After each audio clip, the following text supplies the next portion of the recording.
6, 5, 4, 3, 2, 1, and roll the cold open. Coming up on Take 30 News. It's a parade. It's a statement. It's the way this community celebrates who they are. Looking for a blast from the past? Grab some popcorn. We're going to the movies. Severe storms swept through the south this week, but how will that affect this weekend? All that and more coming up on Take 30 News. Your Take 30 News starts now. And ready, camera 2. Welcome to Take 30 News. I'm Holly Emery. When you picture a hero, do you picture yourself? Well, now is your chance to be someone's hero. Take 30's Logan Brown tells us how we can give back to our community. On the campus of Mississippi State University, students and faculty are given the opportunity to help the community by donating blood. The Mississippi Blood Services truck is pulled in front of the Union, and for 3 days, people were able to give blood. Lobotomist for Mississippi Blood Services, Houston Sherrod, has been serving the people of Mississippi for 9 years and says it has been a special experience. Yes, it's definitely important. I feel like with the skills I know now, I can help people that's trying to come in and do what I'm doing now. Just like anything else, the process is a little different with COVID, but that has not stopped people from coming to donate. Also, it's brought more people out because they want to know if they've had their antibodies, and also you still have your true donors that's coming out and that's willing to give blood. Anyone entering the van is required to sign their consent forms outside and have their temperature taken before going in. MSU student Jacob Bush has a special reason behind why he donates. My mom had her gallbladder taken out when I think I was in like 7th grade, and she had internal bleeding and had to have emergency transfusions, and they found a match, and it saved her. It makes me want to give blood so I can save somebody else's life like somebody saved her. Look forward to the next Mississippi Blood Drive to come to campus again in the fall of 2021. For Take 30 News, I'm Logan Brown. For more information regarding blood donations in Mississippi, visit the website below. Ever wonder what it was like to go to a drive-in movie? Well, tonight is your night to experience just that. Take 30's Jacob Bettenbach has the story. Tonight at 7 p.m., MSU's Center for Student Activities and Music Maker Productions are hosting a drive-in movie night in celebration of Women's History Month. The movie being played is called Homecoming, which is about Beyoncé's performance at the 2018 Coachella Valley Music and Arts Festival. Produced and directed by Beyoncé, the movie was released in 2019 and soon won major awards such as a Grammy and an NAACP Image Award. Assistant Director for Student Activities Chris Hawkins talks more about the event and why this movie was picked. The main focus is to bring live entertainment, music entertainment to Starkville and the Mississippi State campus. This is kind of a creative idea for us to still continue to do that in a safe manner. I think it should be a good experience for people that haven't seen it before, or if you're watching it again, or if you're like rewatching it. I think it'd still be good to kind of watch it with a bunch of people because it's pretty entertaining and documentary. Hawkins said that the event was originally scheduled to happen in February for Black History Month, but had to be moved due to weather. Despite the rainy weather today, the movie still is scheduled to play tonight. The first 50 people to arrive tonight will also receive free pizza, so make sure to arrive early for a good meal. For Take 30 News, I'm Jacob Breitenbaugh. And camera 2, take it. To learn more about events like this, visit MSU Student Activities Twitter page. Mississippi State announced on Friday last week that the Longest Student Health Center is now going to become a vaccine distribution center. And take it. Mississippi State recently announced that they are beginning to distribute COVID-19 vaccines to all faculty, staff, and students through the Longest Student Health Center. The university has been granted a limited supply of the Pfizer vaccine and began distribution on Tuesday morning. We felt like it was certainly within our mission to be able to provide that service and to provide it as efficiently and expeditiously as possible. MSU President Dr. Mark Keenum reportedly spoke to officials at the State Health Department, the Governor's Office, and the CDC in order for the Student Health Center to become a vaccination site. Before last week, the Mississippi State Horse Park was the primary location for Oktibbeha County vaccinations. We've done about 350. We started out slow so that we could make sure we had the process in place. Next week we'll be doing more. We've bumped it up each day, and so we'll bump it up next week, and we'll probably be doing about 240 vaccines in a day. MSU staff members were allowed to start signing up last Friday, and many eagerly jumped on the opportunity.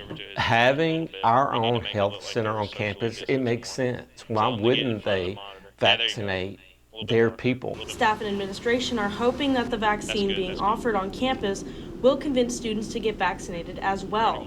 We intend to make sure that everyone who wants a vaccination can get one.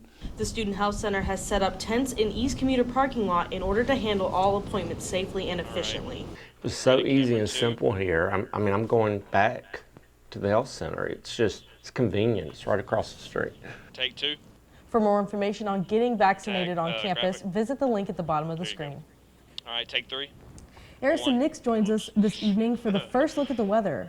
So Harrison, we had some pretty dangerous weather stirred up on Wednesday. Should we keep the same precautions? You know, the good news is we don't really have to worry about any severe weather for the next few days. We're just going to have a bunch of wind and a bunch of clouds, just kind of a dreary weather pattern for the next few days. Thank you, Harrison. All right, back to 2. Next on Take 30 News, one of MSU's very own students is one step closer to receiving a national scholarship. Stay tuned for more on Take 30 News. And solve the break. Okay. No, we're on B mode. For your pregame.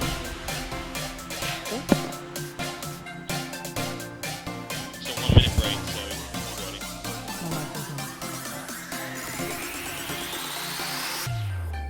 Who said?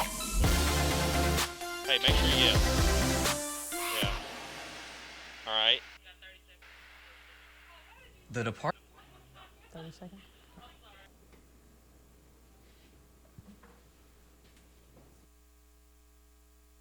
More as print and digital journalism majors.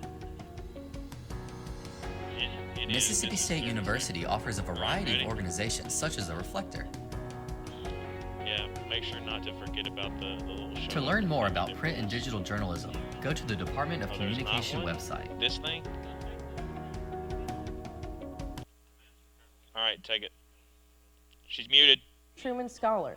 Take 30's Floridito has Ready, the story 1. of the Mississippi native seeking the prestigious honor. And take clip 1. Every year, hundreds of students apply for the Distinguished Truman Scholarship. First started in 1975 by the Harry S. Truman Scholarship Foundation, the extremely competitive merit-based scholarship is awarded to students who want to attend graduate school in preparation for a career in public service. This year, Mississippi State has their very own Truman Scholarship finalist, junior biomedical engineering student Christopher Robinson. I'm really interested in public service. My career is centered around helping others, especially at the intersection of medicine and policy. So I thought this opportunity would be a really good place just to kind of, stake a claim in that space. This Wednesday, Christopher entered the next stage of the scholarship selection process, an intense individual virtual interview with the Truman Scholarship Foundation Selection Committee. I just really let my passion show. Everyone after the interview, they kind of beat themselves up saying, I should have answered this in this way or this in this way. But I really just gave my all. I feel like I put everything on the table and just showed them my passion and interest. Yes, it's prestigious in itself just to get to the interview. It is something to be proud of because that means that you have been vetted by a panel of lots of times former Truman scholars to say, yes, this person is committed to public service. This person is committed to an interesting issue, and they've got a great track record of scholarship. The Truman Scholarship Foundation receives over 600 applicants every year and chooses only between 55 and 65 final recipients. Approximately 35% of all Truman Scholars in the past from Mississippi have come from here at Mississippi State. Mississippi State's got a really good track record. I think that's indicative of the sort of excellent training that we have, the sort of type of students that we have, committed to public service, committed to issues and fixing things. I would say just the experience in itself has really taught me a lot about myself and my interests. Even if I'm not awarded the scholarship, being a finalist in itself is an honor, and I do appreciate that. But definitely, I just appreciate the opportunity to reflect and think about my interests and goals, and really have a plan, a good way to plan out how I'm going to pursue a career in public service. Final results on scholarship winners are expected to be announced in early April. Reporting for Take 30 News, I'm Floridito. right, take 2. We are all extremely proud of Chris and excited to hear the final results. Pride Week is a week of celebration for the LGBTQ plus community. However, celebrating has become difficult with COVID restrictions. And take it. This year, Flair at MSU is celebrating Pride Week a little differently. With COVID restrictions preventing large gatherings, Pride Week has been online or socially distanced this year. Events include Pride-themed cowbells being hidden around campus, a craft night on WebEx, and a brown bag session where students can learn about different topics and issues within the LGBTQ+ community. Kay Mamiya is the advisor for Flair, who has been a key individual in the organization's success.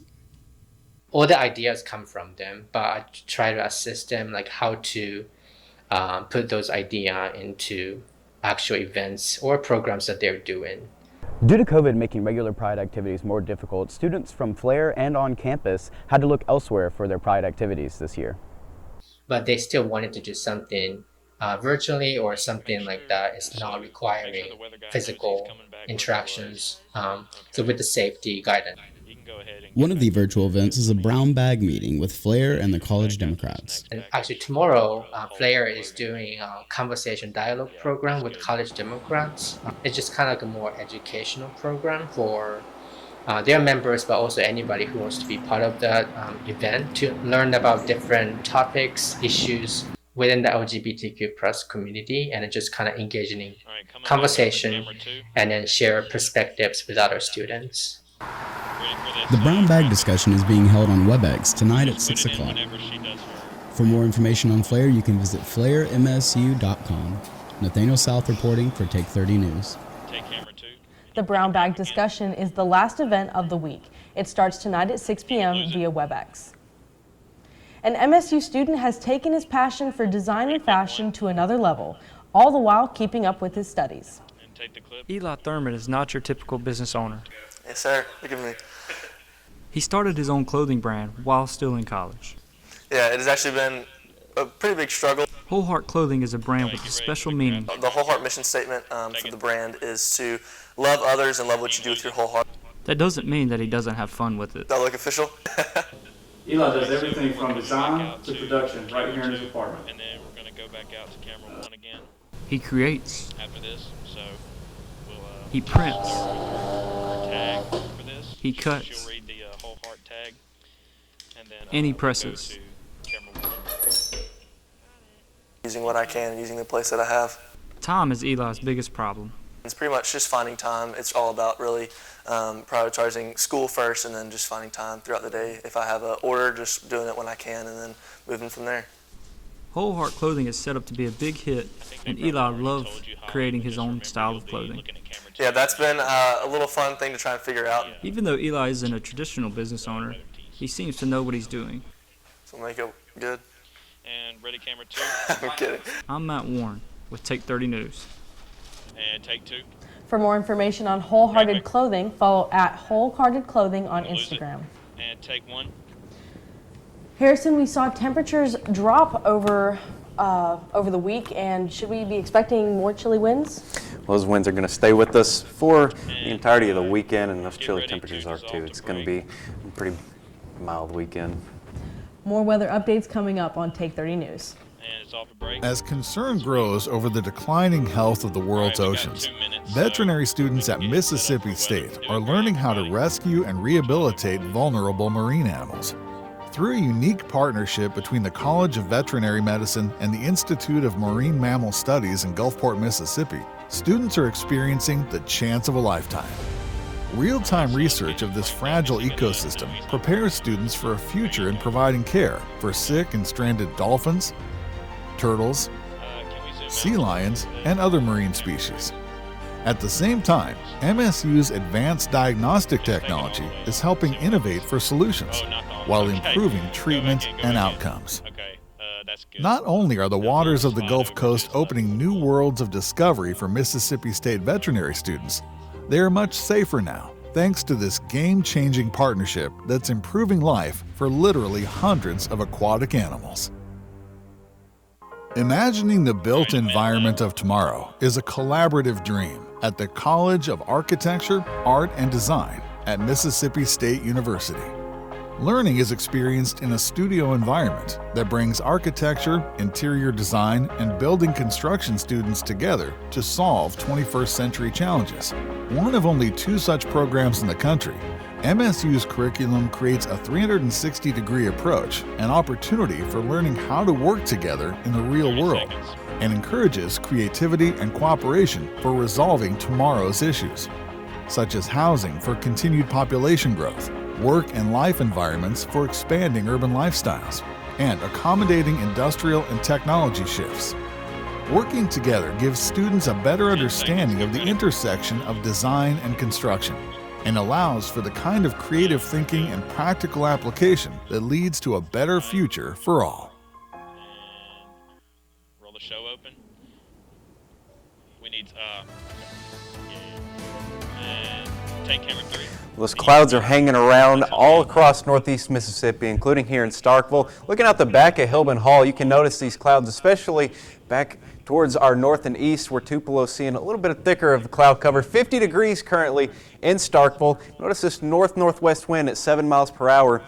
That's why our temperatures have dropped so drastically the past few days, and they're going to continue to just be plowing on through the area. 15 mile per hour winds, I should say, in Tupelo. And notice the winds coming out of the north. That's from this low pressure system that pushed its way off to the east and brought us this severe weather on Wednesday. And now it's bringing us cold air from the north, and it's going to stick with us for the next few days. Temperature is very mild, 50 in Tupelo, 50 in Starkville as well. As you go down closer to the coast, it is a little warmer, but not by much. 60 in Mobile and 59 over in Gulfport. We're not going to see temperatures warm up at all as we go throughout the evening. It's going to get even chillier, and the clouds are going to stick with us for the entirety of the night. Notice by 8 p.m. we're going to sit at around the mid-40s, and we're going to continue to drop as we go into the overnight hours into the mid to lower 40s by 10 p.m.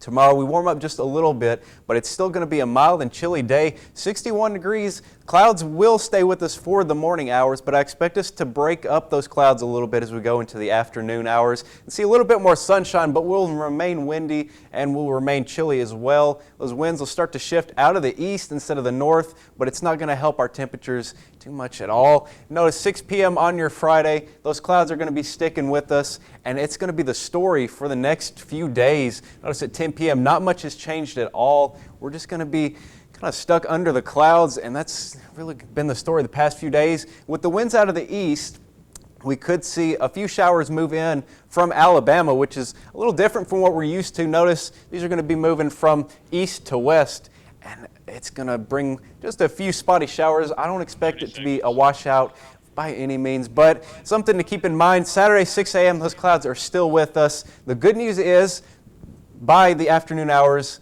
those clouds break up, and we see a little bit more sunshine, a very, very welcome sight as we go into the mid to latter part of the weekend. Saturday is definitely starting to look like jeans and t-shirt or sweater weather for sure. Next 7 days, we're going to get a little warmer as we go into early next week, but coming up after the break, Take 30's Logan Brown will have a look at MSU sports.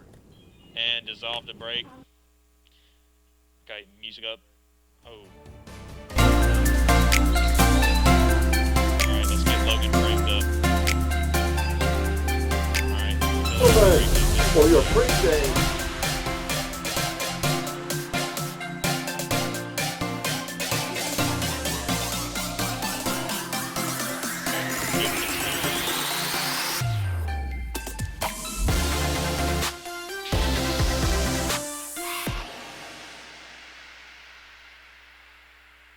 The Department of Communication at Mississippi State University prepares students for their careers after college.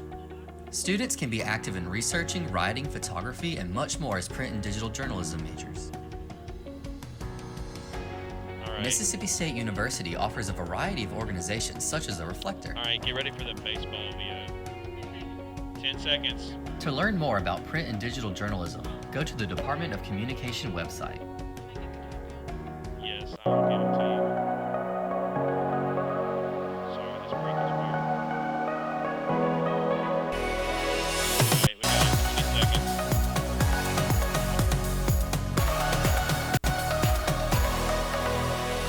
Alright, coming on. 10, 9, 8, 7, 6, 5, 4, 3, Music up. And take 3. Mississippi State baseball is continuing their win streak. The Dogs took down Samford in a midweek game, 10-2, as they look forward to the beginning of conference play this weekend in Baton Rouge against LSU. The weekend rotation will include Christian McLeod, Will Bednar, and Eric Sarantola. The pitching staff went on a record of 39 consecutive scoreless innings, which ended against Samford, but look to reignite this type of play against SEC opponents. And take it. The men's basketball team looks to continue their season playing at the NIT tournament. The Dogs are slated to play on Saturday, March 20th against St. Louis.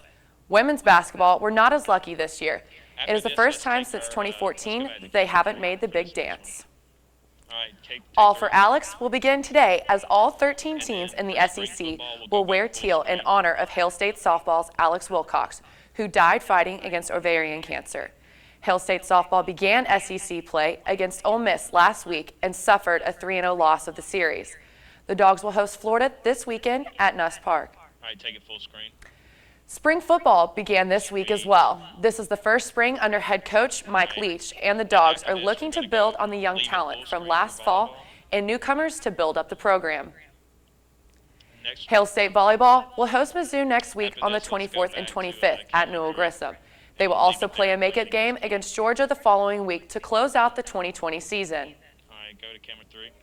If you love to entertain, raise the spirits of others, and don't mind becoming a dog for the day, then you may be a perfect fit as the next Bully mascot. An information meeting will be held on March 24th and 25th via Zoom at 5 p.m.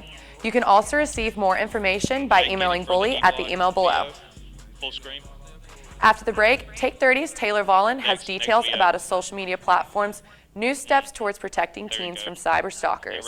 That and more coming up. And dissolve the brake. Sweet. Self-driving cars are the wave of the future. Oh, God. At Mississippi State University, we're blazing trails for autonomous transportation that extend far beyond those the industry is traveling.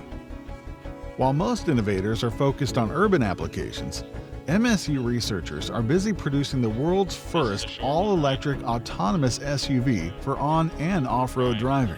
And the approach is so forward-thinking that it's being recognized internationally as a halo project for the automotive industry, providing a potential global impact that's mind-boggling. Autonomous off-road vehicles could revolutionize military, agriculture, search and rescue, and a multitude of other industries and operations. Thanks to this cutting-edge research and development, the road ahead for self-driving vehicles is wide open, and Mississippi State University is leading the way. No, that looks good, though. That looks good, though. All right, we got a minute. When the Department of Homeland Security needed help improving critical missions, they turned to Mississippi State University. As one of our nation's foremost aerospace technology hubs, MSU is advancing the capabilities of unmanned aircraft systems in groundbreaking ways. Yeah, I know. Yeah. Demonstration scenarios include disaster relief, border protection, search and rescue, and hazardous situation response. Tell her she's good where she's standing. For each mission scenario, MSU's flight demonstrations confirm which combinations of aircraft and sensors will do the very best job possible with today's technology. It's a partnership that gets to the heart of what Mississippi State seeks to do with all of its UAS missions, leveraging the capabilities of unmanned systems to protect, improve, and save lives. 3, 2, and we'll show up music up. There we go. All right, and take 3, fade it down, play the VO on the monitor. Social media can be a fun way to connect with friends, but it can also be fertile ground for online predators. However, Instagram announced a plan this week to help keep teenagers And safe. take it full screen. The social media company is taking steps to protect teenagers from unwanted interactions with adults. The company plans to use artificial intelligence to restrict adults from messaging teenagers if they don't follow each other. The new screening will monitor the behavioral signals of users that could help determine their age. Just get ready to take Instagram will also use prompts to encourage teens to be cautious and make it harder for adults to find and follow them. On CBS this morning, a spokesman for Instagram stressed that the activity on the platform is overwhelmingly positive, but a 2019 study found at least 20% of children reported being contacted by an online predator. Instagram also plans to update its Parents Guide so that parents have the resources to help their children have a positive experience on the platform. Tips in the guide include setting boundaries, encouraging teens to avoid social media for an hour before bed, and making sure they have an alarm clock that isn't their phone. Pancake Justice League. Thursday, HBO Max dropped the much-anticipated Snyder Cut of 2017's Justice League movie. Following a family death, director Zack Snyder removed himself from the production, and Joss Whedon took the helm. However, after poor reception of the movie, fans took to social media to champion behind Zack Snyder to release his vision for the film. Thursday, that dream became reality when the 4-hour and 2-minute blockbuster hit the streaming service. After more than a year of closure, the theme parks at Disneyland and Disney California Adventure plan to reopen. It is scheduled on April 30th with a limited capacity and restrictions on some of the attractions. Disneyland also plans to open some of their hotels in phases. Today, a technical crew member of the ABC series The Conners passed away. The Conners premiered as a spin-off to Roseanne, which was canceled following a controversy with Roseanne Barr. The name of the member was not revealed, but according to law enforcement sources, the crew member was on a catwalk at CBS Studio Center's Stage 22 when the medical incident happened. Ready, camera 2. Camera 2. Thank you all so much for joining us today. For more news coverage, follow our social media accounts at Take30 News, MSU, as well as the Take30 podcast, which will be out Monday and available on all of your favorite podcast listening apps. All right, go 2. Until next time, from everyone here at Take30, have a safe weekend. It's all about music up. Oh, no, no, no, no. Oh, boy.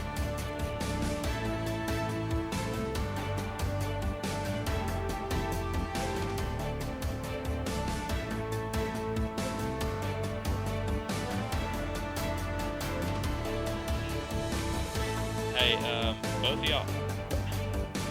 Holly, act like you're talking to Taylor. Y'all just make conversation. It's like ad-lib. Okay, yeah. Dissolve to 1. Yeah, that's good. Yeah, keep it up.